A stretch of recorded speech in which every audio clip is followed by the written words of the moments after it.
देश के कुछ लोग इस जुगत में रहते हैं कि वे अपने राजनीतिक हित साधने के लिए इस राष्ट्र की सबसे महान विभूतियों के प्रति अपशब्द बोलते रहे।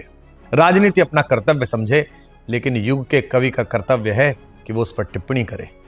महाराणा सांगा, जो भारत के एक ऐसे अप्रतिम योद्धा हैं जिन्होंने इस देश की सीमाओं की रक्षार्थ अपने शरीर पर लगे 80 घावों की उपेक्षा करते हुए रण क्षेत्र में स्वयं को सन्नद्ध रखा, उनके प्रति इतना निंदनीय वाक्य कहना राजनीति को शोभा दे सकता है, लेकिन कविता उसका प्रतिकार करती है।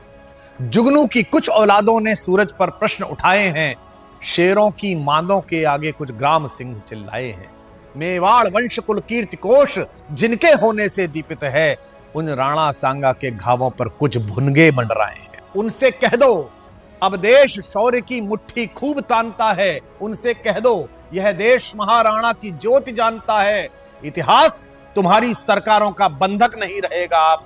उनसे कह दो यह देश लुटेरों को अब नहीं मानता है, उनसे कह दो यह देश ऋणी है ऐसे पुण्य प्रवाहों का, यह देश ऋणी है वीर शिवा के परम प्रतापी छावों का। उनसे कह दो वे राजनीति का गुणाभाग घर पर रखें, यह देश ऋणी है महाराणा सांगा के 80 घावों का।